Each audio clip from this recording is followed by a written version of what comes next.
Hidup pada zaman fitnah itu bukan pilihan, tetapi hidup pada zaman fitnah merupakan sebuah komitmen dan konsekuensi yang harus kita hadapi. Kita tentunya kalau bisa memilih pada kehidupan kita ingin hidup yang sepi dari fitnah. Tapi hidup itu terkadang tidak memberikan kita banyak pilihan kecuali komitmen yang harus kita berikan. Ketika kita hari ini sadar kita hidup pada zaman fitnah, dan sesungguhnya masa fitnah telah datang ruang dan waktunya pada kehidupan kita, maka inilah yang menjadikan kita dituntut untuk mengetahui fitnah itu apa. Bagaimana fitnah itu diterangkan di dalam kitabullah dan sunnah. Bagaimana kita menjauhi dari fitnah itu pada kehidupan kita. Karena tidak mungkin orang akan selamat dari fitnah kalau dia tidak mengetahui tentang keburukan fitnah itu dan bagaimana penjabaran tentang fitnah itu. Orang yang tidak memahami bahayanya kolesterol, dia tidak akan selamat dari kolesterol. Orang yang tidak memahami bahayanya overthinking, maka dia akan overthinking. Orang yang tidak memahami tentang fitnah, bahwasanya fitnah merupakan perkara yang selalu ditakutkan dan dikhawatirkan para sahabat setelah kemunafikan. Bagaimana selamat dari fitnah kalau dia saja tidak mengetahui tentang keburukan fitnah? Para sahabat itu, mereka khawatir terhadap kemunafikan. Dan tidak ada yang mereka khawatirkan setelah kemunafikan kecuali adalah fitnah yang datang pada kehidupan manusia sebagaimana gelombang air laut ketika menjorok ke daratan dan tidak ada satupun rumah yang selamat ketika dilewati gelombang air itu. Setingkat Umar bin Khattab, setebal imannya, sekuat takwanya, itu pun masih ketakutan ketika sudah bicara tentang fitnah. Pada sebuah riwayat disampaikan bagaimana Umar bin Khattab bertanya, siapa di antara kalian yang mengetahui tentang hadis masalah fitnah yang pernah disampaikan Nabi? Tidak ada yang mengacungkan jarinya kecuali adalah Hudzaifah ibnul Yaman. Lalu Hudzaifah ibnul Yaman berkata, fitnatur rajuli fi malihi wa ahlihi wa tukaffaru bis salati was shadaqati wal amru bil ma'ruf wa nahyu 'anil munkar. Setiap orang itu nanti akan mendapatkan fitnah pada dirinya, pada keluarganya, pada hartanya. Dan fitnah itu tidak bisa ditepis dan ditahan kecuali dengan sholat, puasa, sedekah, dan amar ma'ruf nahi mungkar. Lalu Umar bin Khattab mengatakan kepada Hudzaifah ibnul Yaman, laisa hadhil fitnah allati uriduha ya Hudzaifah. Ini bukan fitnah yang kutanyakan kepada dirimu. Walakin uridul fitnah allati tamuju kama yamujul bahar. Tapi sesungguhnya yang aku tanyakan kepada dirimu, wahai Hudzaifah, terangkanlah kepadaku sebuah fitnah sebagaimana gelombang air laut yang tidak ada satupun rumah yang dilewati gelombang air laut itu kecuali mereka akan merasakan fitnah itu. Maka Hudzaifah ibnul Yaman berkata, sesungguhnya antara dirimu dengan fitnah itu terdapat pintu, wahai Umar, dan tidak akan masuk pada dirimu fitnah tersebut. Tahukah kita bahwasanya Umar adalah pintu yang menjaga kehidupan manusia dari fitnah, dan pintu itu nanti dirusak dengan terbunuhnya Umar bin Khattab oleh Abu Lu'lu'ah al-Majusi. Maka semenjak saat itulah mengalir fitnah pada kehidupan manusia, dan sifat fitnah itu datang dari yang kecil membesar dan tidak ada ujungnya sampai hari kiamat ditegakkan oleh Allah.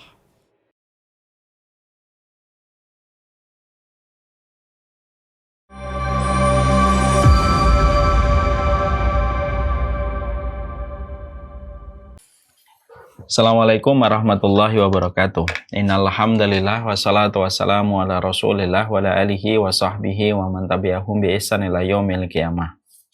Kepada seluruh para santri, kepada seluruh para tamu pada teras kehidupan ilmu, yang semoga Allah senantiasa memberikan rahmat pada kehidupan kita. Semoga Allah memberikan pula pada kehidupan kita adalah kekuatan untuk menapak jalan kebenaran.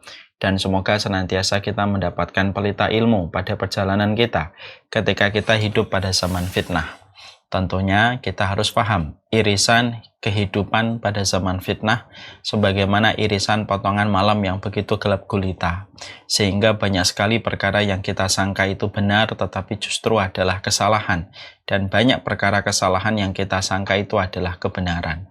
Inilah yang menjadikan kita mengharapkan kepada Allah. Semoga Allah memberikan kepada kita pertolongan pada ilmu. Karena ilmu akan menghantarkan kita bukan hanya sekadar menjadi orang yang baik tetapi menjadi orang yang benar. Maka kita tentunya mengimani bahwasanya di dalam kita menjalani kehidupan kita tidak hanya butuh menjadi baik, tetapi kita harus menjadi benar. baik itu ditentukan dengan sikap dan attitude yang kita miliki kepada sesama manusia, tetapi kebenaran itu mengacu kepada apa yang Allah goreskan di dalam Al-Quran dan di dalam Al-Hadis. Semoga Allah memberikan kepada kita kesehatan, Allah memberikan pertolongan kepada kita pada ilmu, supaya kita bukan hanya sekedar menjadi baik, tetapi kita menjadi benar. Karena di hadapan Allah, pada kamusnya, tidak hanya sekedar baik, karena baik itu tidak cukup sampai kita menjadi benar. Yang baik harus benar, dan yang benar haruslah menjadi orang yang baik. Alhamdulillah, tentunya senang sekali kita pada kesempatan hari ini kita berjumpa di Taman Ilmu, dan tidak ada tempat kita untuk selalu bersyukur kecuali bersyukur kepadanya. Karena syukur itu sering saya sampaikan, syukur itu kayak saringan.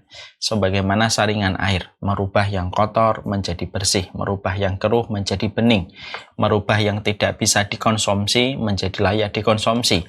Kalau kita letakkan air pada air yang kita suling.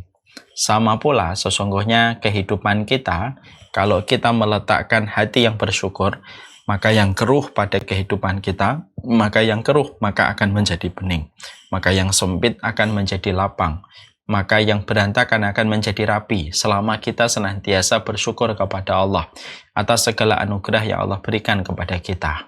Dan tentunya kita faham, semakin kita bersyukur, semakin hilang penyakit hasad dan buruk sangka pada diri kita. Karena kita menikmati dan bersuka cita terhadap apa yang kita peroleh, dan tidak perlu mata kita menjadi hasad terhadap apa yang telah diperoleh orang lain. Inilah yang menjadikan kita bersyukur. Semoga kita tidak pernah kehabisan alasan untuk bersyukur kepada Allah. Sebagaimana Nabi Sulaiman. Nabi Sulaiman itu melihat semut saja yang berjalan, itu pun sudah cukup menjadikan Nabi Sulaiman bersyukur kepada Allah. Rabbi auzi'ni an ashkura ni'mataka allati an'amta alayya wa an a'mala salihan tardah wa aslih li fi dzurriyyati inni tubtu ilaika wa inni minal muslimin. Tentunya ketika Nabi Sulaiman mengucapkan doa ini, menunjukkan rasa syukurnya kepada Allah hanya karena melihat semut yang menyelamatkan diri supaya tidak terinjek oleh pasukannya Nabi Sulaiman. Artinya, orang yang beriman itu melihat segala sesuatu selalu memiliki alasan untuk bersyukur kepada Allah. Nah, inilah yang menjadi sebuah kebaikan pelajaran untuk kita. Semoga setiap apa yang kita jumpai, setiap apa yang kita peroleh pada rumah kita, pada apapun barang yang sudah kita miliki, menjadikan kita bertambah syukur kita kepada Allah. Karena sesungguhnya disitulah kita paham. Bukan bahagia yang menjadikan kita bersyukur, tapi bersyukurlah, pasti kita akan dibahagiakan oleh Allah Subhanahu wa Ta'ala. Itulah yang menjadikan kita bersyukur. Amin, insyaallah. Kita tentunya ketika kita menyadari kita hidup pada sebuah zaman yang disebut dengan zaman kapitalisme. Kita hidup pada zaman materialisme. Dan di antara dampak yang kita rasakan, polusi dan radiasi ketika kita hidup pada zaman materialisme dan kapitalisme, kita menjumpai dan kita mendapati definisi kebahagiaan dan definisi kehidupan itu dibentuk oleh paham materialisme dan paham kapitalisme. Di antara yang kita peroleh dan di antara yang kita dapatkan, bahwasanya paham materialisme itu menetapkan standar bahwasanya kebaikan hidup kita ketika kita memiliki kelapangan finansial, ketika kita sudah bebas finansial, kita mendapatkan apa yang kita mau, angka digit yang kita miliki begitu banyak, maka paham kapitalisme, paham materialisme menetapkan itulah yang dinamakan dengan standar kualitas kehidupan. Berdasarkan angka digit yang kamu peroleh, berdasarkan profit besar yang kamu dapatkan, dan berdasarkan fasilitas kehidupan yang kamu mampu kuasai dan mampu kamu miliki. Dan itulah yang ditetapkan di dalam standar kapitalisme dan materialisme. Tentunya kita harus paham, orang yang beriman berdiri di atas standar keimanan. Standar keimanan itu tidak sama dengan standar materialisme dan kapitalisme. Kita tidak ingin terseret kepada paham yang dibangun oleh materialisme dan kapitalisme. Karena tentunya standar yang dibuat oleh kapitalisme, materialisme ketika menetapkan standar kualitas pada kehidupan didasarkan kepada profit dan fasilitas duniawi yang mampu diperoleh seseorang, tentunya ini berbahaya karena ini merupakan pemikiran yang akan meminta banyak tumbal dan banyak korban supaya orang itu bisa mendapatkan profit yang besar, mendapatkan kehidupan duniawi yang berlimpah. Kalau ini sampai kita aminkan, maka akan rusak banyak kualitas kebaikan kehidupan manusia karena setiap orang akan melakukan apa saja supaya mendapatkan profit dan mendapatkan keuntungan yang besar untuk menunjang kualitas mereka di dalam kehidupan. Dan ini bukan pilihan kita seharusnya. Orang yang beriman tentunya dia berdiri di atas keimanan. Dan sesungguhnya keimanan itu memiliki sudut pandang, memiliki paham, dan memiliki standar yang berbeda dengan paham apapun, termasuk di dalamnya paham materialisme. Dan inilah yang menjadikan kita akhirnya tergerak untuk tahu bagaimana Islam itu menetapkan standar kualitas pada kehidupan kita, karena kita harus mengerti bagaimana standar kualitas pada kehidupan kita, supaya kita mampu meraba, mendiagnosa pada diri kita, apakah sudah mendapatkan kualitas itu, apakah anak kita akan kita arahkan mendapatkan kualitas itu, setelah kita mengetahui apa itu standar kualitas kita di dalam kehidupan, yang tentunya tidak akan bisa kita mendapatkan kualitas itu sampai kita mengetahui ilmunya. Apa standar yang dipasang oleh Allah dan Rasul-Nya di dalam masang standar kehidupan yang harusnya kita peroleh pada kehidupan ini. Ya, inilah yang menjadikan kita akhirnya mengerti apa yang disampaikan oleh para ulama. Tidak ada kualitas yang berharga pada kehidupan kita kecuali adalah mendapatkan keberkahan. Karena nilainya, karena kualitas hidup tidak mengacu kepada angka deret, kualitas hidup tidak mengacu kepada tingginya jabatan dan sosial yang kita miliki, tetapi sesungguhnya kualitas kehidupan itu terletak pada keberkahan yang kita peroleh pada kehidupan, karena keberkahan itu merupakan sebuah posisi dan sebuah perkara yang besar di sisi Allah, yang Allah tidak turunkan kecuali mereka yang pantas mendapatkan keberkahan, dan siapapun yang mendapatkan keberkahan, maka dia telah mengunci kebaikan hidup di dunia dan mendapatkan kebaikan dalam kehidupan di akhirat kalau mereka mendapatkan keberkahan pada kualitas hidup mereka. Inilah sesuatu yang tidak bisa dibedah secara teori, secara pasti ketika kita sudah membicarakan tentang keberkahan hidup. Karena keberkahan hidup itu melampaui nilai yang kita dapatkan di universitas. Keberkahan hidup itu melampaui materi dan teori ekonomi makro ataupun mikro. Karena keberkahan hidup itu melampaui apapun dari link dan circle yang kita miliki. Karena berkah itu turun di sisi Allah, dan apapun yang turun di sisi Allah itu kedudukannya jauh lebih tinggi daripada apapun yang dimiliki oleh manusia dengan seluruh pencapaian yang mereka mampu wujudkan. Lah inilah yang menjadikan kita akhirnya memahami, oh berarti kualitas kehidupan kita terletak pada keberkahan. Dan keberkahan itulah yang sejatinya kita raba, kita diagnosa, kita bedah apa itu makna keberkahan. Sudahkah kita memperoleh keberkahan itu? Sudahkah kita memahaminya juga? Dan apakah ini pula yang nanti kita wariskan kepada anak kita? Karena mewariskan keberkahan itu harusnya itulah yang menjadi lebih panjang kebaikannya daripada mewariskan harta menjadi warisan untuk anak kita. Karena harta warisan akan habis. Tapi keberkahan kita ketika kita mendapati dan mewariskan keberkahan itu kepada anak-anak kita karena pendidikan kita yang kita berikan, keberkahan itu long lasting. Dan kebaikannya melampaui semua apapun yang bisa dilakukan oleh manusia, karena keberkahan hanya turun dari sisinya Allah kepada orang-orang yang Allah kehendaki. Nah, inilah yang menjadi sebuah perkara besar. Ketika kita memahami itu, tetapi di sisi yang lainnya tentunya kita paham, banyak di antara kita juga terkadang masih asing dengan kata berkah ketika kita menguliknya secara lebih mendalam. Mungkin kata barokah itu familiar di dalam lisan kita, familiar pula ketika kita mendengarnya. Tapi jujur, kita harus tahu dan kita harus paham bahwasanya barokah itu merupakan sebuah kata yang terkadang banyak di antara kita tidak mengetahui artinya berkah itu apa. Makanya ironis ya, banyak orang yang mengatakan berkah, banyak orang yang sering berucap kata berkah kepada orang lain, tapi ternyata justru dia menjadi orang yang tidak tahu apa itu barokah dan bagaimana konsekuensi yang didapatkan kalau dia mendapatkan keberkahan dalam kehidupan. Nah, inilah yang menjadikan kita harus mengerti bagaimana makna barokah itu, kita bedah bagaimana artinya, bagaimana katanya, supaya dengan mengetahui maknanya yang benar, maka kita tidak terseret dengan apa yang dilihat banyak orang, kita tidak terseret dengan apa yang trending, apa yang tren yang dibangun oleh masyarakat kebanyakan ketika mereka mendefinisikan berkah tanpa ilmu, tapi saatnya mendefinisikan keberkahan itu sesuai dengan definisi ilmu yang disampaikan oleh Allah dan Rasul dan para ulama yang berjalan di atas jalan kebenaran. Nah, itu yang akan menjadi pembahasan kita.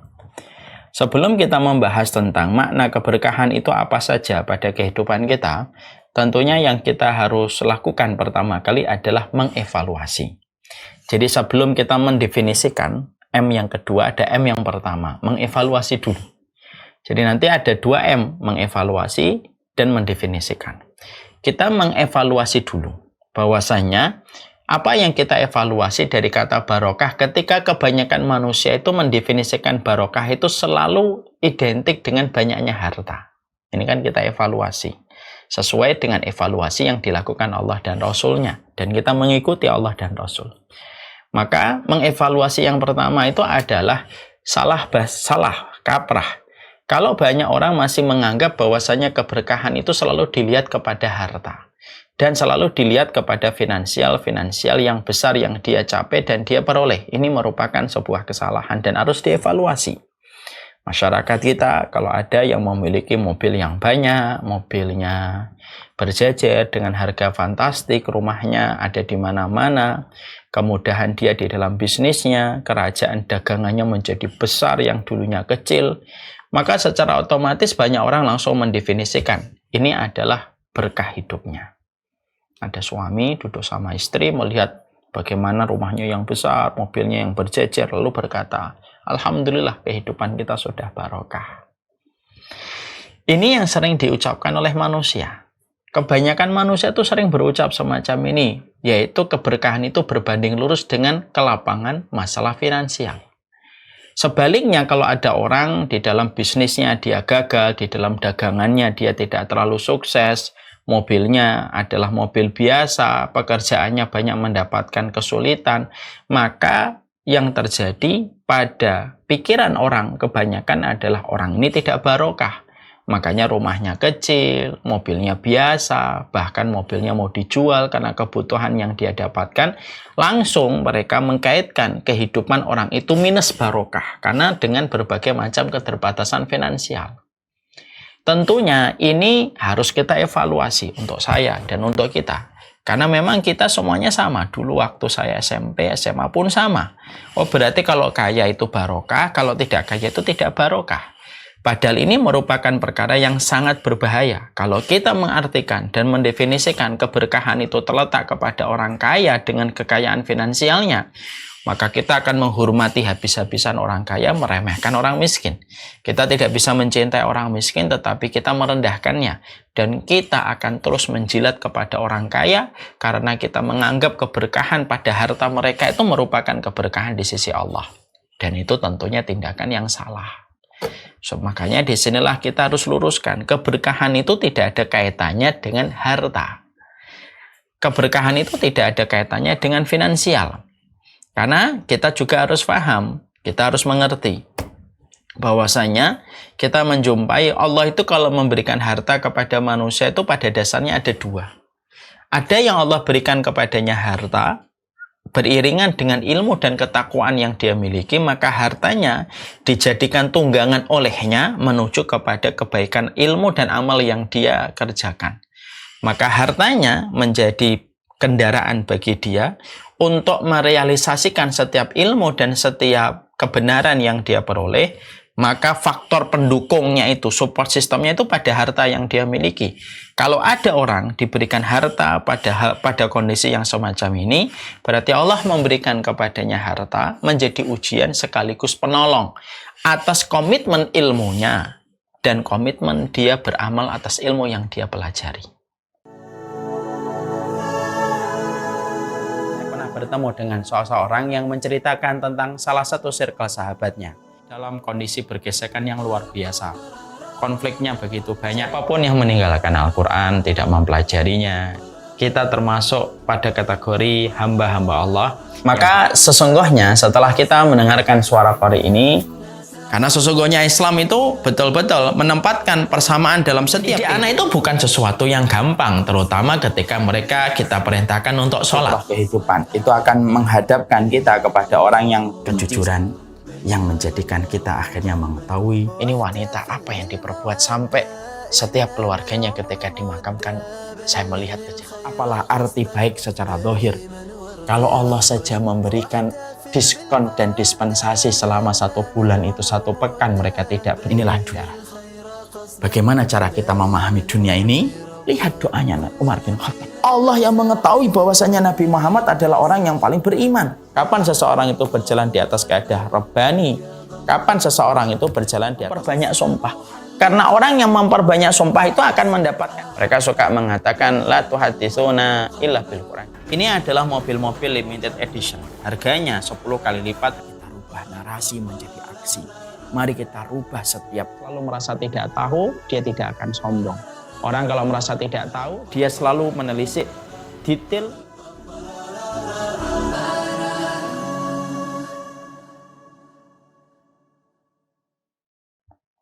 Maka itulah yang kemudian menjadi itu menjadi makna yang pertama, bahwasanya ada harta yang diberikan oleh Allah karena Allah ridho. Dan harta itu dipakai sama orang yang mendapatkan harta menjadi kendaraan, mengamalkan seluruh ilmu dan kebenaran yang dia peroleh. Sebagaimana Nabi Sulaiman, sebagaimana Utsman bin Affan, sebagaimana Abdurrahman bin Auf. Mereka diberikan anugerah harta, walaupun itu adalah ujian tersendiri nanti di hadapan Allah, tapi mereka mengubah harta itu menjadi kendaraan mereka, mengamalkan setiap kebenaran dan ilmu yang mereka peroleh dari sisi Allah. Dan hartanya menjadi support system untuk mewujudkan dan merealisasikan. Memang ada yang pertama semacam ini, tapi ada faktor pendukungnya ketika mereka memiliki ilmu dan komitmen untuk beramal. Ada yang kedua, ada orang yang mereka itu diberikan oleh Allah harta, tapi bukan karena Allah senang, tetapi justru karena Allah itu murka. Lalu Allah berikan kepadanya harta bukan karena Allah itu ridho. Sebagaimana tubuh dikasih gula terus-menerus. Memang tampaknya manis, tapi lama-lama dampak dari gula itu menggerogoti tubuh kita. Bukankah gula itu ganas? Bukankah gula itu jahat kalau sudah berlebihan? Gigi saja apabila terkena gula setiap waktunya, gigi anak kita aja bisa ompong. Gigi saja yang begitu keras saja bisa rusak gara-gara gula. Apalagi tubuh kita. Ada yang kedua, orang yang diberikan oleh Allah harta, tetapi Allah memberikan kepadanya harta bukan karena Allah ridho. Tapi Allah memberikan kepadanya harta sebagaimana tubuh mendapatkan siraman gula yang terlalu banyak. Yang justru dengan semakin banyaknya harta yang Allah berikan kepadanya bukan karena Allah ridho, tapi karena Allah melihat dia banyak melakukan tindakan melampaui batas, banyak melakukan kemaksiatan, banyak melakukan dosa. Maka Allah berikan hukuman kepadanya, dan hukuman itu dua. Ada hukuman yang pahit, ada hukuman yang terasa manis. Hukuman pahit itu biasanya mendapatkan sakit, mendapatkan goncangan alam, mendapatkan musibah-musibah pada hidupnya. Itu hukuman pahit. Tapi ada hukuman yang kedua, hukuman yang manis, kayak gula. Yang terlalu banyak menyirami kehidupan tubuh akhirnya merusak kehidupan kita. Darahnya terlalu manis, akhirnya lambungnya, jantungnya, semuanya terkena dampak ketika gula terlalu manis. Masuk ke dalam peralihan darah. Maka ada yang kedua, orang yang mereka itu mendapatkan harta bukan karena Allah itu ridho, bukan karena Allah itu senang, tetapi justru karena Allah itu membencinya. Allah memberikan kepadanya dunia, dan dengan dunia itu dia diberikan hukuman semakin jauh, semakin amnesia dia kepada Allah.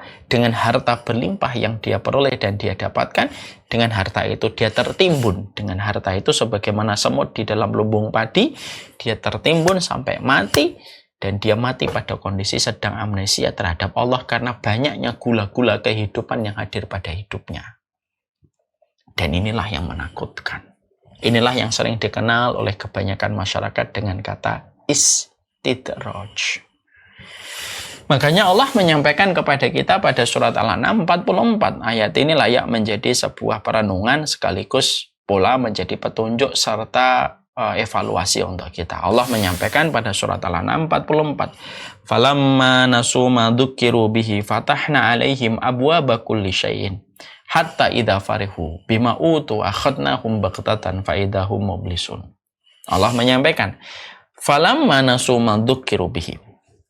Allah itu berfirman, kalau kami dapati manusia, sekerumun manusia, nasu, mereka melupakan ya apa yang Allah berikan peringatan untuk mereka. Jadi kalau ada manusia, baik itu dalam tingkatan pribadi, tingkatan keluarga, tingkatan masyarakat atau negara. Jadi disebutkan kata nasu pada ayat ini surat Al-An'am 44 ini menggambarkan seluruhnya, baik tingkatan pribadi, keluarga, masyarakat ataupun negara. Kalau semua komponen ini dari tingkat yang terkecil sampai tingkat yang terbesar, mereka nasu. Nasu itu melupakan ayat Allah. Dikasih peringatan, dikasih petunjuk, dikasih hukum, dikasih syariat, ternyata dilupakan semuanya. Mereka melampaui batas dan tetap melakukan pelanggaran terhadap petunjuk-petunjuk yang Allah berikan pada kehidupan mereka. Maka lihatlah ayat ini. Allah tidak mengatakan kami adab mereka, kami cabut nyawanya, kami kasih mereka sakit, kami kasih mereka ketimpangan ekonomi, kasih mereka kemelaratan. Enggak, Allah nggak mengatakan itu pada ayat ini. Allah menyampaikan falamma nasu ma dzukiru bihi. Kalau kami dapati manusia sudah lupa terhadap peringatan yang kami berikan kepada mereka, fatahna. Kami bukakan kepada mereka abwaaba kulli syai'in. Kami bukakan semua kesenangan duniawi untuk mereka. Kayak gula-gula yang dibuka secara bebas. Kami bukakan seluruh kenikmatan duniawi untuk mereka yang sebelumnya tidak pernah mereka capai dan tidak mereka dapati. Jadi mereka akhirnya mendapati itu. Yang asalnya mereka dulunya susah, yang dulunya mereka pas-pasan, diberikan miliaran itu duitnya kepadanya. Mungkin sampai ditimbun-timbun itu saking begitu banyaknya harta yang dia miliki. Padahal dia melupakan perintah Allah. Falamma nasu ma dzukiru bihi fatahna 'alaihim abwaaba kulli syai'in. Kami bukakan seluruh kesenangan duniawi dari segala macam empat arah mata angin untuk dia. Maka ketika dia mendapati harta itu datang tertunduk kepadanya dari empat arah mata angin yang begitu mudah dia memperoleh dan mendapatkan, maka saat itu fatahna 'alaihim abwaaba kulli syai'in hatta idza farihu bihi. Mereka tenggelam dengan semua kesenangan duniawi itu, maka fa'akhadnahum baghtatan fa idahum mublisun. Kami cabut nyawa mereka secara tiba-tiba, mereka terhenyak, mereka balik kepada Allah dalam kondisi mati. Pada saat jauh dengan Allah, dengan harta yang Allah berikan kepadanya, dan mereka terhenyak ketika mereka mempertanggungjawabkan kehidupannya di hadapan Allah. Ini yang kita harus pahami. Makanya Allah sudah mengingatkan cara berpikirnya kebaikan hidup menurut gaya kehidupan materialisme. Fa'amal insanu idza mabtalahu rabbuhu fa'akramahu wa na'amahu fayaqulu rabbi akraman. Ada manusia itu kalau mereka diberikan oleh Allah kenikmatan hidup, fasilitas kehidupan, harta yang banyak, mereka berkata rabbi akraman. Allah itu memuliakan saya. Surat Fajar 15. Tapi kalau manusia itu mendapati berbagai macam kesulitan yang mereka dapati, Rabbi ahanan, mereka merasa bahwasanya Allah sedang menguji saya dan membenci saya. Kala, Allah menyampaikan enggak kayak gitu. Enggak kayak gitu. Keridhaan Allah dan kebencian Allah tidak didasarkan kepada harta.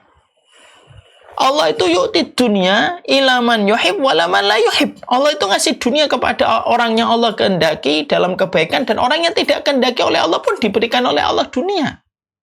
Sesuai dengan takaran yang dibuat oleh Allah. Dan ternyata ada orang yang mereka itu mendapatkan dunia.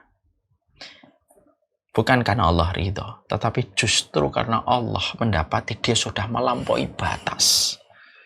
Maka Allah buka kepadanya keran dunia.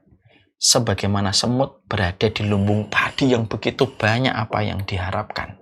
Tapi justru di lumbung padi itulah dia mati terkubur hidup-hidup ketika dia membawa kehinaan pulang kepada Allah, ketika dia melampaui batas dan lupa kepada Allah dengan banyaknya harta yang dia peroleh.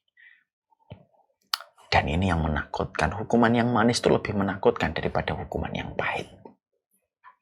Makanya betul ya kalau orang Jawa itu suka mengatakan kalau dipangku mati. Kalau orang Jawa itu ada filsafat, huruf Jawa itu kalau dipangku maka mati. Maka banyak orang yang mereka itu tidak sadar. Sesuatu yang manis itu terkadang tampaknya menyenangkan, tetapi jahat untuk kehidupan kita kalau kita tidak menyadari dengan kewaspadaan iman. Makanya disinilah kita akhirnya paham. Berarti kualitas hidup berbarengan dengan keberkahan. Dan keberkahan itu tidak ada pengaruhnya dengan dunia yang kita miliki dan dunia yang belum kita miliki. Makanya surat Al-An'am 44 yang tadi kita baca, yang tadi kita jebarkan, disitulah kita akhirnya bisa menjawab. Kenapa ada ya orang bermaksiat, tapi justru hartanya lancar? Karena hukumannya manis, melalui gula-gula kehidupan yang Allah limpahkan untuk dia.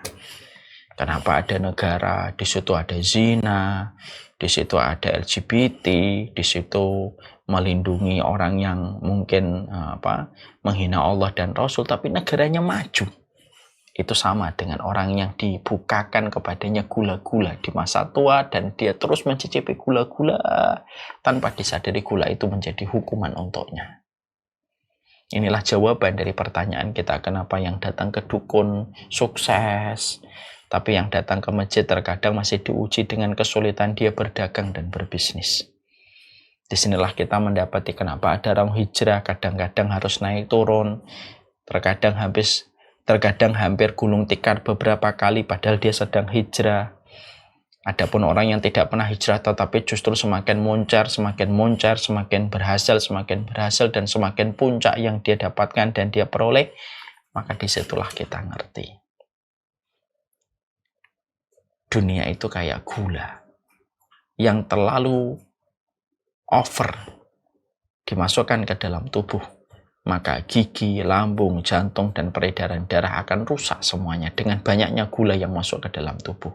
Dan itu pula yang menjadi jawaban dari Allah melalui syariatnya. Jangan pernah menstandarkan keberkahan itu kembalinya kepada harta. Karena tidak ada kaitannya, keberkahan itu ditentukan oleh harta. Dan inilah yang menjadi sebuah evaluasi. Karena tadi saya menyampaikan materi ini melalui 2M, mengevaluasi baru mendefinisikan. Berarti disinilah kita akhirnya paham bahwasanya harta kita, harta orang lain, finansial kita, finansial orang lain, itu tidak ada kaitannya dengan keberkahan dan kualitas kehidupan kita.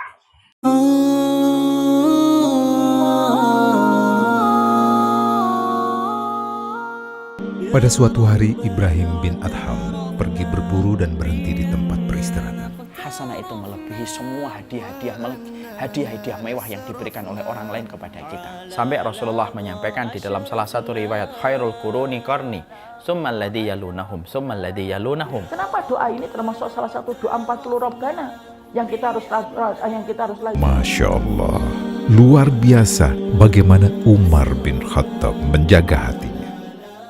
Takkan peraturan untuk anak, untuk suami, untuk istri, untuk orang-orang di sekitar kita.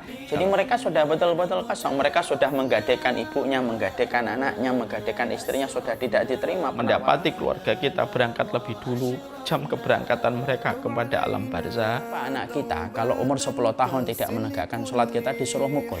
Pukulan yang tidak sakit. Siapapun yang apabila dalam kehidupan ini yang mereka harapkan itu hanyalah apa yang ada di sisi manusia. Maaf ya, coba kita merenungkan. Kalau kita mungkin ketika melihat bagaimana peristiwa, semua tata cara di dalam kita berdoa, contohnya menyebut Asmaul Husna, salawat kita kepada Rasulullah. Setelah kita mengetahui bahwasanya ternyata kita mengevaluasi tidak ada hubungannya harta yang kita miliki, finansial yang kita dapatkan, kesuksesan salah satu di antara kita dengan profesi-profesi yang kita sedang jalani, proyek-proyek besar yang kita dapatkan, tidak ada sama sekali kaitannya dengan keberkahan hidup kita dan tanda cintanya Allah dengan kemudahan finansial itu tidak berhubungan dengan ridhonya Allah. Nah, sekarang baru kita mendefinisikan. Sekarang definisi barokah itu apa? Ya. supaya kita tidak salah lagi menempatkan arti barokah. Supaya ketika kita nyebutkan kata barokah kepada orang yang kita temui atau orang yang kita hadapi, kita tidak salah. Dan kita juga mengetahui bagaimana mendoakan orang ketika kita katakan kepadanya, yaitu adalah kamu hidupnya barokah, ya akhirnya kita paham. Dan itu seharusnya kita mengerti. Makanya ibu-ibu dan bapak notaris yang semoga Allah rahmati, saya udah lama sekali pernah ngobrol dengan seorang security. Security ini ngobrol-ngobrol, saya tanya, berapa gajinya sebulan? Nah, security mengatakan 900-an, 800, 900 sampai 1 jutaan kalau dapat bonus. Saya tanya anaknya berapa, cukup atau tidak? Ketika hidup di Bekasi dengan gaji sebesar itu, maka pada saat itu beliau mengatakan kepada saya, ya tidak apa-apa lah Ustadz, yang penting barokah. Nah itu kata-kata beliau.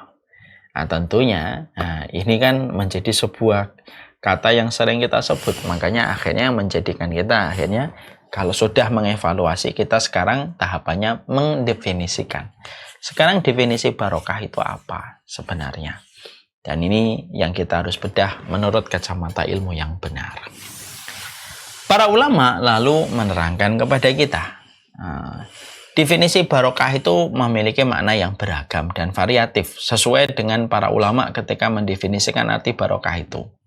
Terutama kalau kita kembalikan kepada ayat yang tadi dibaca oleh Ibu ya, di Muqaddimah ya, surat An-Nahl 97. Di mana di situ disebutkan hayatan thayyibah, man amila shalihan min dzakarin aw unsa falanuhyiyannahu hayatan thayyibah walanaziyannahum ajruhum bi ahsani ma kanu ya'malun. Di situ Allah menyebutkan di dalam firman-Nya, barang siapa yang beramal sholih dari laki-laki dan perempuan dia dalam kondisi beriman, maka kami akan berikan kepadanya kehidupan dengan kehidupan yang baik, hayatan thayyibah. Di sini para ulama membedah arti hayatan thayyibah, arti kehidupan yang baik yang merujuk kepada muara keberkahan itu apa sih sebenarnya? Maka inilah yang menjadikan para ulama memiliki definisi yang bermacam-macam ketika mendefinisikan hayatan thayyibah yang bermuara kepada keberkahan. Nah, sekarang kita bedah apa makna-makna yang ada pada arti keberkahan itu sendiri. Para ulama lalu menyampaikan salah satunya yang kita pelajari pada poin yang pertama. Arti barokah itu dikatakan oleh Imam Ibnu Rajab. Ya.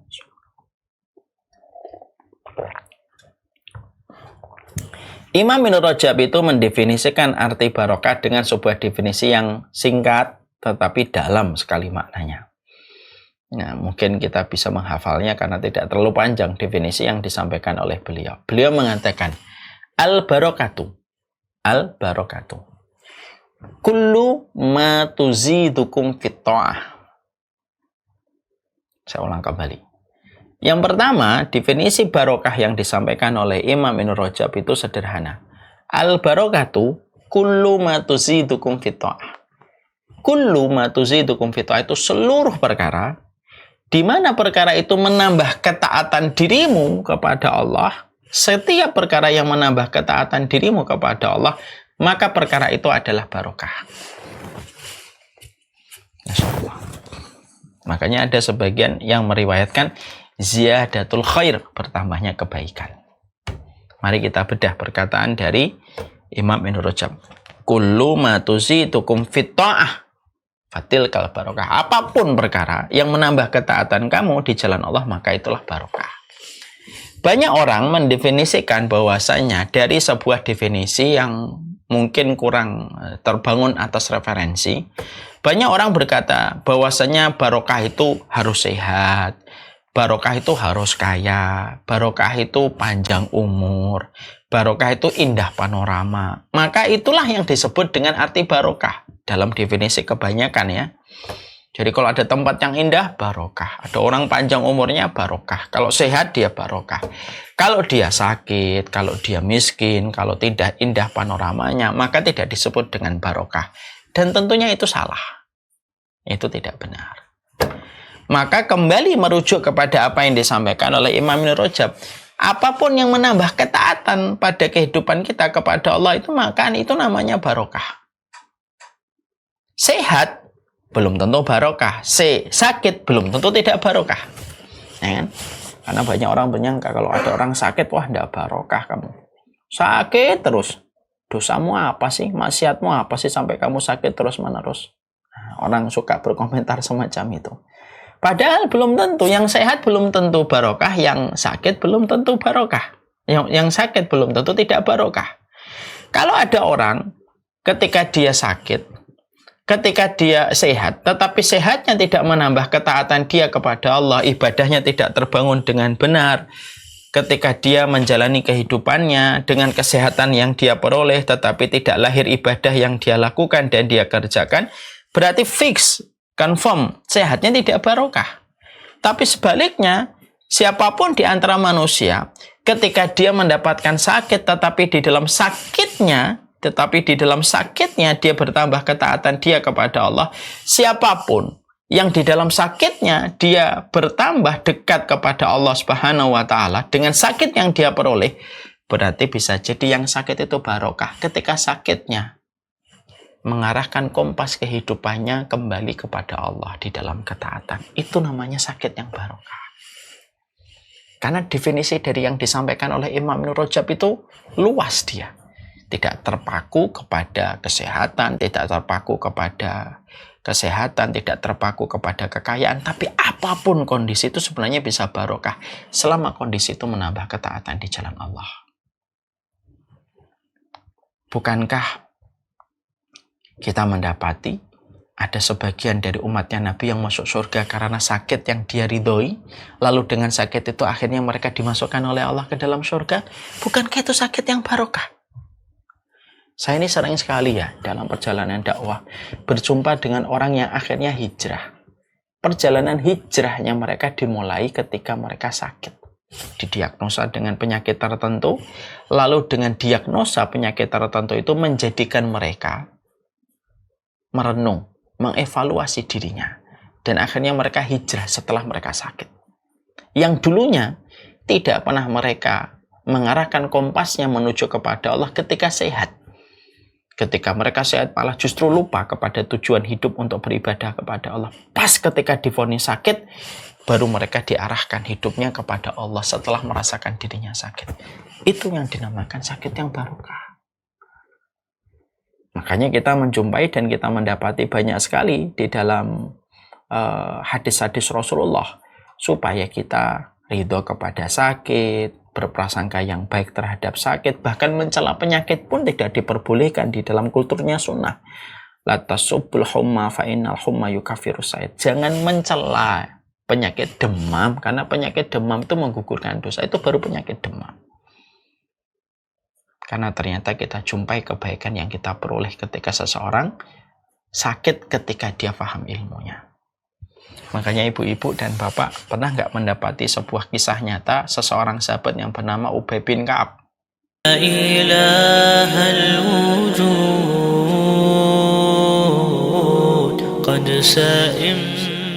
Jauhkanlah orang ini dari neraka ya Allah. Ketika pandangan, maka sesungguhnya Al-Quran itu memetakan orang-orang yang mereka tidak pernah ingat. Mereka rela terstruktur, terevaluasi di dalam proses mereka belajar peristiwa. Yang mana peristiwa itu satin orang. Maka kelak pada kehidupan di akhirat, mereka nanti lapor hisab kemudian mulai dilakukan. Maka ketika hisab itu sudah mulai dijalankan, tapi mereka tidak jahat, mereka tidak mendolimi. Tidak ada orang yang kebingungan dalam kehidupan di akhirat, kecuali kebingungan tidak pernah punya istri dan Allah tidak punya anak. Allah nanya kepada orang Nasr, yang satunya tidak mau masuk lagi ke lubang itu. Semacam itu. Ketika sudah bicara tentang bagaimana apinya, itu berisi di dalamnya air, dan mereka menyangka bahwasanya mereka akan diberikan kesegaran sejenak. فحملت الهدى صادقا في المدى. Ubay bin Ka'ab ini pernah mendengar Nabi bersabda, la tasubbul humma fa innal humma yukaffirus sayyi'at. Jangan mencela penyakit demam. Penyakit demam menggugurkan dosa.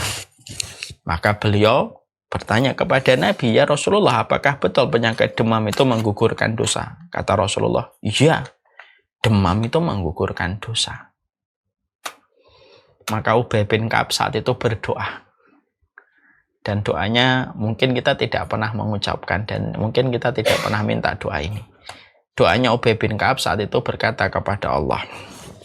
Doanya begini. Ya Allah, kalaulah demam itu menggugurkan dosaku, aku minta ya Allah. Aku minta. Berikanlah kepadaku sakit demam yang tidak memberatkan diriku, tetapi menggugurkan dosaku setiap waktunya. Doa itu bekerja di sisi Allah. Doa itu diterima sama Allah. Akhirnya Ubay bin Ka'ab setelah dia berdoa dengan doa itu, setiap sore sampai pagi selalu demam. Tapi demam yang tidak menghalangi aktivitas dia. Sampai hari ketika beliau meninggal dunia pun dalam kondisi beliau sedang demam. Dan itu yang menjadikan kita akhirnya paham. Apakah penyakit selalu identik dengan minus barokah? Tidak. Ada orang yang sakit tapi barokah. Kita mendapati ada seorang perempuan yang terkena penyakit ayan. Lalu datang kepada Nabi dan berdoa. Dan berkata kepada Nabi, Ud'ullah li ayyashfiyani. Ya Rasulullah, doakan saya supaya saya disembuhkan oleh Allah. Lalu dijawab oleh Rasulullah, In syi'ti ayyuhafiyaki wa in syi'ti tasbiri falakil jannah. Kalau kamu mau aku doakan, kamu bisa sembuh. Tapi kalau kamu mau bersabar, kamu akan diampuni dan dimasukkan oleh Allah ke dalam surga. Lalu wanita itu lebih memilih yang kedua. Saya bersabar dengan penyakit saya. Kalau di dalam sakit tidak ada barokah, Nabi tidak mungkin memberikan pilihan kepada wanita itu supaya sabar di dalam penyakitnya. Ya sudah ya Rasulullah, saya sabar dalam penyakit ayanku ini. Kecuali satu yang saya minta ya Rasulullah. Kalau ayanku sedang datang ketika aku kejang-kejang, sering sekali tidak sadar tersingkap auratku ya Rasulullah. Maka aku sabar terhadap penyakit ayanku, tetapi tolong tutup. Aku minta kepada Allah secara khusus supaya menutup auratku ketika penyakit ayanku sedang datang. Dan Nabi mengaminkan. Maka perempuan itu masih menderita penyakit ayan. Sabar dia menerima penyakit ayannya. Tapi yang luar biasa Allah menutupi auratnya ketika dia sedang kambuh. Sampai meninggal pun, maka beliau sering kambuh ayannya. Dan itu mendapatkan apa yang dijanjikan oleh Rasulullah. Dia mendapatkan surga. Bukankah sakit juga merupakan bagian untuk mendapatkan ahlul musibah? Ahlul musibah itu yaitu adalah orang-orang yang mereka itu mendapatkan penyakit dan dengan penyakit yang mereka ridhoi itu mereka akhirnya mendapatkan kedudukan yang tinggi di sisi Allah. Maka itu pun bisa disebut sebagai barokah walaupun sakit. Jadi orang itu masih bisa mendapatkan barokah walaupun sakit. Ketika sakitnya itu menambah ketaatan dia kepada Allah. Ada orang yang sehat barokah karena sehatnya menambah ketaatan. Ada orang yang sehat tidak barokah ketika sehatnya tidak menambah ketaatan. Ada orang yang sakit barokah ketika sakitnya mengubah hidupnya dan mengevaluasi hidupnya. Ada orang yang sakit juga tidak barokah ketika sakitnya justru malah berkesuh kesah kepada Allah. Itu semuanya tergantung pada sebuah indikator. Apakah yang kita peroleh ini menambah ketaatan kepada Allah ataukah tidak? Itu yang sebenarnya menjadi makna dari arti keberkahan hidup kita. Kita sering berkata, tempat yang paling barokah itu mana? Kita akan berkata tempat yang paling barokah itu adalah mungkin Bali, mungkin NTB, Lombok, atau mungkin tanah kita Jawa, Sumatera, Kalimantan dengan keindahan panoramanya. Sampai kita sering menyebut tanah bumi kita Pertiwi, tanah rempah loh Jinawi, karena apapun yang ada di tempat kita itu indah dan apapun yang dilemparkan ke tanah-tanah di sekitar kita itu akan tumbuh menjadi pohon dan menjadi bunga. Tapi apakah barokah itu identik dengan keindahan? Belum tentu. Mari kita melongok kepada Mekah dan Madinah. Mekah dan Madinah itu kalau kita lihat sepanjang mata, Tidak ada satu pemandangan hijau kecuali hanyalah secuil di tempat-tempat yang sangat terbatas. Sepanjang mata memandang hanyalah gunung-gunung besar, batu-batu yang apabila kita melewati di siang hari tampak terik membakar kulit kita. Bahkan melelahkan mata yang memandang atas teriknya suasana ketika kita di Mekah dan Madinah. Selain di Masjidil Haram dan Masjid Nabawi. Itu semuanya pemandangan itu yang kita jumpai. Tanahnya lumayan gersang. Kita lemparkan tanah di sana, tidak setiap pohon bisa tumbuh di tanah sekeras tanah Mekah dan Madinah. Sesulit mendapatkan air. Tidak semua binatang bisa hidup dan beradaptasi di Mekah dan Madinah. Yang indah di Mekah Madinah itu kalau kita hanyalah Masjidil Haram dan Masjid Nabawi. Tapi walaupun dia tidak indah, walaupun tanahnya merupakan tanah yang keras, walaupun adaptasi hewan di tempat itu sangat-sangat luar biasa untuk beradaptasi di wilayah tersebut, coba kalau kita kembalikan kepada keberkahan, mana yang paling barokah? Jawa, Sumatera, atau Mekah dan Madinah? Pasti setiap orang mukmin akan berkata, Mekah dan Madinah itu lebih barokah daripada tanah yang sekarang kita tinggali. Kenapa? Karena setiap kita di Mekah dan Madinah bertambah ketaatan kita. Coba kalau kita sedang umroh, sedang haji, kita ketinggalan iqomat saja merasa menyesal. Kita kalau sedang di Mekah dan di Madinah, jam 2, jam 3 pergi ke Masjidil Haram itu biasa. 3 jam sebelum adzan subuh. Yang terkadang tidak pernah kita lakukan di komplek perumahan kita ketika di Indonesia. Itulah yang artinya barokah. Karena itulah sejatinya yang kita harus mengerti, barokah itu kepada setiap ketaatan yang bertambah. Makanya kalau kita melihat istri kita, anak kita, keluarga kita, lalu kita melihat apakah anak kita ini barokah, apakah istri kita, suami kita barokah ataukah tidak, simple. Kembalikan kepada definisinya. Kalau suamimu, istrimu, anak-anakmu menambah ketaatan kamu kepada Allah, ketika kamu memiliki keluarga mungil yang kamu dapatkan, lalu keluargamu menasehati di dalam kebaikan, saling memberikan nasihat, saling mengkoreksi terhadap apa yang harus dilakukan di dalam berjalan menuju kepada Allah. Ketika keluarga kita, istri kita, anak kita, suami kita menambah ketaatan kita, maka sesungguhnya istrimu barokah, suamimu barokah, anakmu barokah. Tapi kalau ada orang ketika dia memiliki sebuah keluarga, ketika keluarganya itu suaminya, istrinya, anaknya tidak menambah ketaatan dia kepada Allah, setiap dia melihat istrinya, setiap dia menjumpai suaminya dan anak-anaknya, ternyata tidak bertambah ketaatan. Mereka hanya bertemu karena kesenangan, mereka bertemu karena hobi, tapi tidak mereka bertemu di dalam ketaatan walaupun mereka telah menjadi bagian dari keluarga. Maaf, kalau keluarga kita tidak menambah ketaatan kepada Allah, fix dan confirm, berarti keluarga kita tidak barokah di sisi Allah. Dan itu yang kita bisa mengerti. Sama dengan harta, Bapak dan Ibu. Sama dengan harta. Kalau kita ingin ngelihat harta kita masuk ke rumah kita, ngelihat lemari kita, ngelihat pakaian kita, ngelihat gadget yang kita miliki, ngelihat buku rekening yang kita punya gitu. Lalu kita bertanya, apakah rumah saya, mobil saya ini barokah ataukah tidak? Maka jawabannya tergantung pada ketaatan yang terbangun setelah memiliki itu. Ada orang kaya barokah, ada orang miskin tidak barokah. Ada orang miskin yang barokah, ada orang kaya yang tidak barokah. Dan itu tergantung bagaimana kaitannya pada sebuah definisi yang tadi disampaikan oleh Imam Ibnu Rajab. Kullu ma tuzidukum fit ta'ah. Apapun perkara, kalau perkara itu menambah ketaatan kamu di jalan Allah, maka itu barokah. Handphone kita, kalau kita tanya apakah handphone kita ini barokah ataukah tidak, simple kok.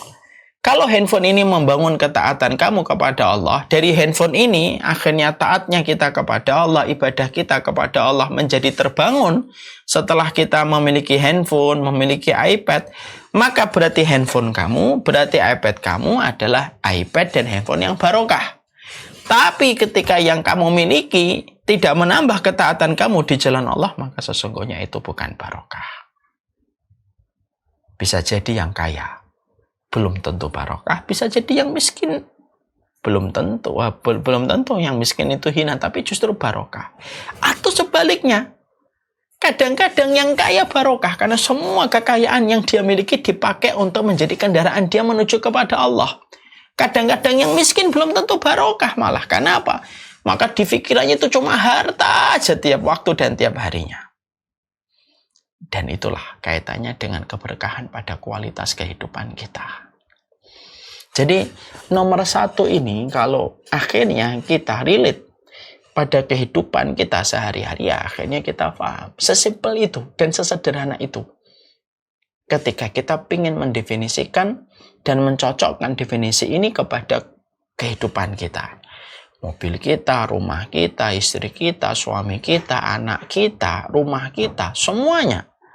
Apabila kita ingin tahu apakah ini adalah barokah ataukah tidak, maka itu didasarkan kepada apa yang bertambah dari perkara itu. Kalau tidak bertambah, apapun yang kita miliki tidak menambah ketaatan kita kepada Allah, fix dan confirm. Berarti kehidupan kita minus dari arti barokah. Ya, itu yang menjadikan kita harus paham. Makanya kalau ibu-ibu dan bapak bertanya,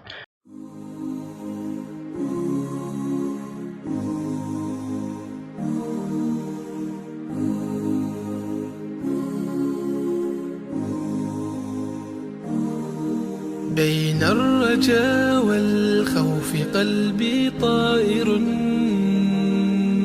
ومن اليقين النور بيض جوانحي فوق السحاب يطير حرا مدركا نسمو كماله للكون وجه آخر نحيا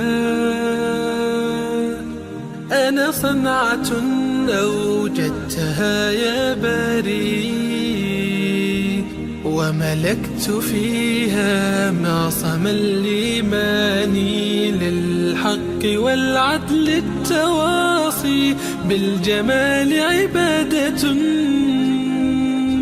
حسن التأمل بالإله وصال كالجمال يرى ويطلب نبعه كالقرب حين دعاء تداعب طفلها وتضمه أملا كما حاجاتنا منا إليك نريد يا الله.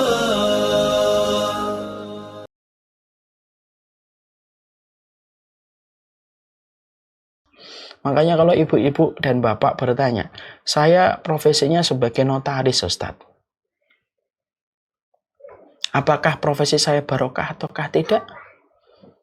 Maka menjawabnya juga mudah. Kalau profesi notaris yang ibu miliki dan ibu kerjakan, tapi dengan profesi itu akhirnya ibu lahir ketaatan, ibu akhirnya bisa memiliki satu lingkungan yang baik, saling menasehati, ibu akhirnya mengevaluasi, bapak juga mengkoreksi kehidupannya karena punya lingkungan yang sehat dalam keimanan. Lingkungan ini saling memberikan kebaikan dan saling mensinergikan ketaatan sesama orang-orang yang berprofesi yang sama. Lalu tidak ada sikut-sikutan, tidak ada hasad di antara sesama teman satu profesinya. Lalu akhirnya ketaatan lahir dari profesi yang sama-sama kita jalani. Karena kita yakin bahwasanya rezeki tidak pernah salah untuk mampir kepada kehidupan manusia. Kalau itu yang kita dapatkan, berarti profesi kita pun barokah. Ketika profesi itu menjadi support system di dalam ketaatan kita kepada Allah. Ya. Tapi kalau ada profesi yang dimiliki oleh seseorang, tapi ternyata di dalamnya tidak menjadi support system dia di dalam ketaatan dan tidak menjadi support system dia di dalam ibadah dia kepada Allah, berarti profesinya tidak barokah. Atau bisa jadi dia sedang dijauhkan dari arti barokah. Nah, inilah yang menjadi sebuah perhatian besar oleh kita. Makanya kalau sudah bertambahnya ketaatan dan ketaatan, maka disitulah pertolongan Allah itu datang di dalam kehidupan kita. Ketika ketaatan kita bertambah, setiap ketaatan kita yang bertambah selalu diikuti dengan sebuah konsekuensi. Kalau kehidupan taatnya kita bertambah, berarti barokah. Dan barokah itu mendekatkan pertolongan. Saya ulang kembali. Ustadz, tanda barokah itu bertambahnya ketaatan. Kullu ma tuzidukum fit'ah. Betul. Bertambahnya ketaatan itu merupakan tanda keberkahan hidup kita. Maka muara dari keberkahan itu apa? Mendekatkan pertolongan Allah pada kehidupan kita. Kalau itu yang sudah terjadi, kalau tiba-tiba pada jalan kehidupan kita di masa esok, di masa lusa, tiba-tiba kita dihadapkan kepada satu masalah yang kita jumpai dan kita hadapi, maka pada setiap masalah dan ujian yang kita hadapi, kalau memang kehidupan kita track recordnya sudah barokah ketika bertambahnya ketaatan, pertolongan Allah akan lebih besar daripada setiap ujian yang Allah berikan kepada orang yang sudah mendapatkan legitimasi keberkahan oleh Allah. Dan itu yang sering tidak bisa ditubak oleh orang yang tidak mendapatkan barokah. Ya. Tentunya kita harus paham ya, bukanlah ketika orang yang mendapatkan barokah itu sepi diuji. Nah, terkadang juga akan diuji dan diuji. Mereka mendapatkan ujian, orang yang barokah itu diuji oleh Allah pula. Tapi yang membedakan orang yang tidak barokah dengan orang yang barokah itu apa? Keberkahan yang dia dapatkan dari bertambahnya ketaatan yang dia dapatkan pada kehidupan, disitulah akan mendekatkan pertolongan-pertolongan yang Allah berikan kepadanya. Yang Allah tidak berikan pertolongan itu kecuali orang yang mendapatkan keberkahan pada apa yang dia miliki. Dan itulah janji Allah. Janji Allah itu dekat kepada orang yang barokah pada kehidupan mereka. Pertolongan Allah juga dekat kepada mereka yang mendapatkan barokah pada kehidupan mereka. Arti keberkahan itulah yang nantinya menjadi sebuah jaminan mendapatkan pertolongan dari Allah.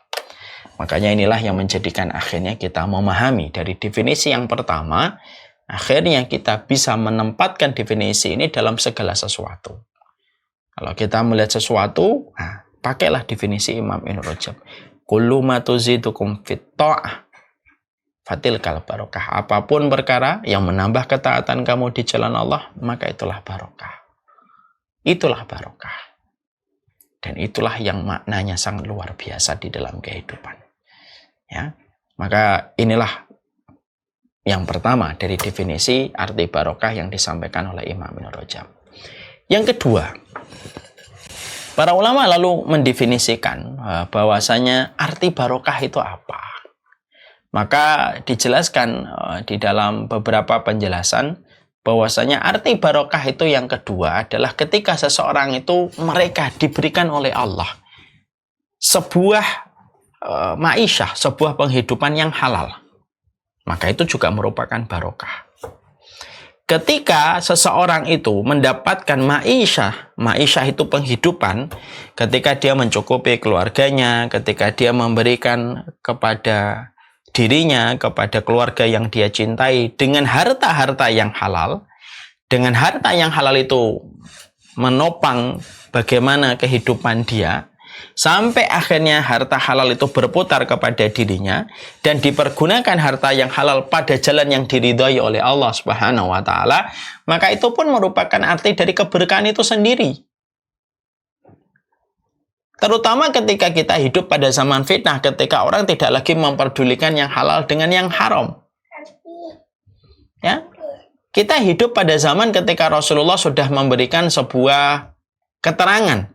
Sayati zamanun 'alan nas la yubalil mar'u min aina apa? Sebentar Abi lagi dakwah ya, Nak. Kata Rasulullah SAW, Nabi menyampaikan kepada kita akan datang satu waktu ketika manusia itu tidak lagi memperdulikan min aina akhadal mal, dari mana dia mengambil hartanya. Ahuwa halalun am huwa haramun, apakah itu halal ataukah itu haram. Maka ketika zaman itu sudah datang, lalu ada orang yang diteguhkan oleh Allah hatinya, supaya dia hanya mengambil yang halal, sebagaimana lebah ketika tidak mengambil kecuali yang baik. Orang yang berprinsip hidupnya sebagaimana lebah, dia tidak mengambil kotoran sebagaimana lalat, dia tidak singgah kepada tempat yang menjijikkan sebagaimana lalat, dia hanya mengambil sesuatu yang baik, dia mengambil putik-putik dalam satu pohon, lalu dari putik madu yang dia peroleh, dia berikan kepada keluarganya, siapapun mereka. yang diberikan jalan kehidupannya sebagaimana lebah hanya mengambil yang baik, maka itu adalah tanda keberkahan. Nah, apa? Boleh sana. Ya. Maka dia mendapatkan keberkahan. Jadi mana keberkahan yang kedua itu apa? Ketika saya, Bapak dan Ibu semuanya, lalu Allah jadikan kehidupan kita sama dengan kehidupan lebah. Kan kita paham ya, lebah ini merupakan salah satu binatang yang diberikan oleh Allah keistimewaan sebagaimana semut, sebagaimana kuda perang. Ya, maka dia memiliki keistimewaan. Allah kalau ingin memberikan keberkahan kepada manusia, maka dijadikan hidupnya itu kayak lebah. Filosof kehidupan dia itu kayak lebah, tidak mengambil kecuali yang baik, dan yang dikeluarkan pun sesuatu yang baik. Jadi semua yang terjadi pada diri lebah itu kan semuanya kebaikan. Semuanya kebaikan dalam diri lebah itu. Diambilnya di tempat yang baik, keluarnya pun juga sesuatu yang baik. Orang, kalau Allah menetapkan kebaikan untuk orang itu, maka Allah akan berikan hidupnya kayak lebah. Akhirnya, dia diberikan oleh Allah kekuatan untuk mampu menampik yang haram, menampik yang syubhat. Lalu dia diberikan kekuatan, tangannya tidak mengenal kecuali harta yang halal.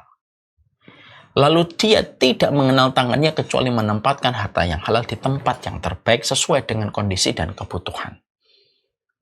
Dia tahu kapan memberikan nafkah keluarga, dia tahu kapan dia memberikan di jalan Allah dan kepada kaum muslimin. Hidupnya sederhana di dalam masalah ketika mencari harta. Sehingga kalau ada di antara kita yang mampu menjalankan bagaimana hidupnya, dia tidak memegang sesuatu kecuali itu yang baik, berarti Allah sedang menginginkan keberkahan Allah sedang menginginkan keberkahan mengalir pada kehidupan kita. Kalau seseorang itu sudah mendapatkan sebuah kehidupan yang halal, jauh dari yang haram dan jauh dari yang syubhat. Nah, tentunya kita harus mengerti ya, konsepnya harta itu sudah sering saya menyampaikan. Konsepnya harta itu cuma dua, Bapak dan Ibu notaris yang semoga Allah rahmati. Konsepnya harta itu cuma dua. Kalau halal dihisab, kalau haram adabnya pedih. Kalaupun halal, hisabnya panjang. Kalaupun haram, adabnya pedih. Dan sesungguhnya jalan ke surga itu dimulai dari sebuah perangkat ketika kita memasukkan yang halal ke dalam keluarga kita dan memasukkan sesuatu yang halal kepada keluarga kita.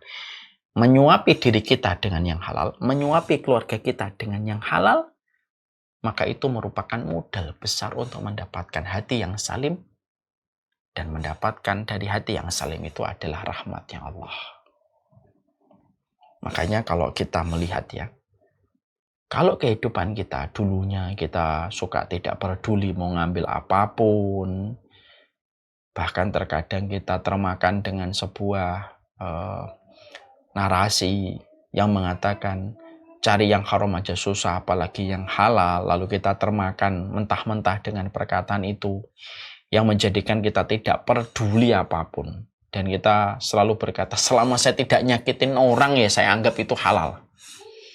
Padahal yang haram itu kan bukan hanya definisinya menyakitin orang, tapi definisi haram kan sudah dijelaskan detail di dalam syariat.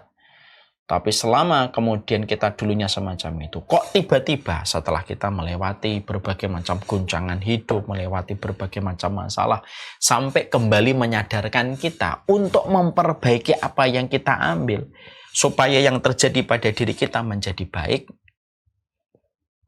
maka kita sudah mulai menyerupai dengan kehidupan lebah ketika mengambil madu dan mengambil yang baik dari bunga dan tidak mengeluarkan kecuali yang baik dari madu, maka itulah yang dimaksudkan dengan keberkahan. Makanya Masya Allah ya, ini juga termasuk salah satu tantangan besar kita ibu-ibu dan bapak. Kalau kita ingin lihat anak kita barokah itu bukan berarti kita bebas menjadikan anak kita memilih profesinya itu apa aja. Apalagi kalau profesi yang diinginkan anak kita hanya berdasarkan kepada tren dan tidak peduli yang halal dan haram. Tapi kita diwajibkan sebelum menikahkan mereka, sebelum memilihkan keluarga untuk mereka, maka wajib setiap orang tua itu memilihkan profesi yang barokah, di mana apa yang didapatkan oleh anak kita itu betul-betul baik, dan itu merupakan harta yang halal. Dan mereka sebagaimana kehidupan lebah. Ini termasuk salah satu karunia besar ini. Orang yang memiliki gaji 3 juta, tapi bersih dari yang haram dan syubhat, itu jauh lebih baik daripada orang yang memiliki gaji 20 juta tetapi di dalamnya ada yang syubhat dan haram. Kenapa? Karena biaya yang dikeluarkan nanti dari gaji 20 juta tetapi di dalamnya ada yang haram dan syubhat, maka cara membayar feedbacknya itu jauh lebih besar daripada yang didapatkan. Daripada orang yang bergaji 3 juta, jauh lebih rendah daripada yang 20 juta, tapi dia bersih dari sesuatu yang haram dan syubhat, maka dia tidak akan banyak memberikan tumbal. Karena apa? Harta haram itu selalu minta tumbal. Harta yang haram itu selalu meminta tumbal dalam tanda kutip. Tumbal itu apa saja? Karena harta haram itu benci oleh Allah. Tidak ada zat yang paling membenci harta haram kecuali Allah. Karena Allah membenci harta yang haram, maka hukum di dalam harta yang haram itu apa? Selalu meminta tumbal. Bisa jadi anak kita banting pintu di depan kita, sumpah serapah kepada kita. Bisa jadi. Itu mungkin karena kumpulan-kumpulan dari harta haram yang pernah kita suapkan kepada mereka. Lalu tanpa kita sadari, apa yang kita suapkan dari harta haram kepada anak-anak kita, maka itulah yang menjadikan tingginya suara dia dan sombongnya dia kepada orang tuanya. Dan itu pun tidak lepas dari peran serta ketika orang tua memberikan kontribusi harta yang haram. Makanya saya ngeri sekali ketika membaca sebuah tulisan seorang guru, harta haram itu meminta tumbal. Dan kamu harus mempersiapkan tumbalnya. Karena harta haram itu terkadang dapatnya gampang. Tapi apapun yang gampang didapatkan harta haram daripada yang halal, selalu ada konsekuensi yang harus dibayar. Selalu ada konsekuensi yang harus dibayar. Dan inilah yang menjadikan kita terkadang harus betul-betul merenungkan betul secara dalam dan makna yang menyeluruh. Betapa kita mengkhawatirkannya kalau kita akhirnya menggampangkan yang haram pada kehidupan kita. Jadi disinilah kita akhirnya mendapati definisi yang kedua. Tanda hidupmu penuh barokah itu apa? Ketika mobilmu, ketika gadgetmu, ketika rumahmu, mengalirnya mereka dari aliran-aliran harta yang halal. Lalu jadilah itu handphonemu, jadilah itu gadgetmu, jadilah itu pakaian yang kamu kenakan. Dan kamu mengerti betul setiap aliran sampai kita mendapatkan fasilitas ini dari harta yang betul-betul halal, maka itu tanda barokah. Itu tanda barokah. Lalu ketika kita berkomitmen untuk melahirkan dari harta halal ini adalah sebuah kebaikan yang lebih besar, sebagaimana sebagaimana lebah mengeluarkan madu dari putik yang diambil, maka itulah barokah yang lebih besar lagi. Jadi orang yang barokah itu dijadikan hidupnya simpel sebagaimana simpelnya lebah. Tidak hinggap kecuali di tempat yang baik dan tidak keluar dari hidupnya kecuali sesuatu yang bermanfaat. Nah, itulah makna barokah yang kedua. Mungkin inilah dua makna yang bisa kita sampaikan pada kesempatan ini. Karena waktu jualah yang membatasi. Setidaknya kita paham bahwasanya inilah arti keberkahan pada kehidupan kita. Inilah arti keberkahan pada kualitas kehidupan kita. Jadi nanti kalau kita sudah mulai meraba, ya kita mulai paham, oh apapun yang menambah taat itu barokah. Kalau kehidupan kita sudah diberikan komitmen untuk lahir pada yang baik dan tidak mengeluarkan kecuali yang baik, berarti itulah barokah. Dan kalau kita mendoakan orang, semoga hidupmu barokah ya, berarti kita sudah memberikan kepadanya dua. Semoga bertambah ketaatan pada hidupmu dengan apa yang kamu miliki, dan semoga yang kamu peroleh itu pun juga bagian dari sebuah kebaikan, dan yang kamu keluarkan adalah bagian dari kebaikan pula. Nah itulah arti hidup kita penuh dengan barokah. In a new address, oh yes, in heaven, with you every second, in the prophet's presence. So take this moment to remember all the good times. Remember